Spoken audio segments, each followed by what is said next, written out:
Welcome to the Genius Factory. Enjoy the video. You'll start by confirming Face ID and a device passcode are active. This is required. Once done, open Settings and tap Screen Time, then set up a Screen Time passcode if you haven't. Next, choose App Limits or Always Allowed depending on the app type. Make sure your Apple ID is signed in so changes sync across devices. These initial checks prevent lock conflicts and let you apply a biometric lock rather than relying only on a passcode. Now you'll set the actual restrictions.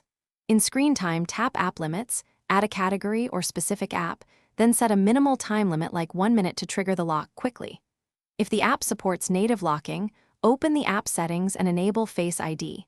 If prompted, authenticate with your passcode and Face ID. Make sure Face ID for Screen Time is enabled under Use Face ID for passcodes. This layered approach ensures apps require biometrics to reopen. Finish by testing each locked app. Open and then wait for the limit or relaunch to confirm Face ID prompts. If Face ID does not appear, go to Settings, Face ID and Passcode, and re-enroll your face. Make sure attention detection and required toggles are on. Also verify Screen Time passcode and that Apple ID Sync hasn't disabled limits. One key troubleshooting tip.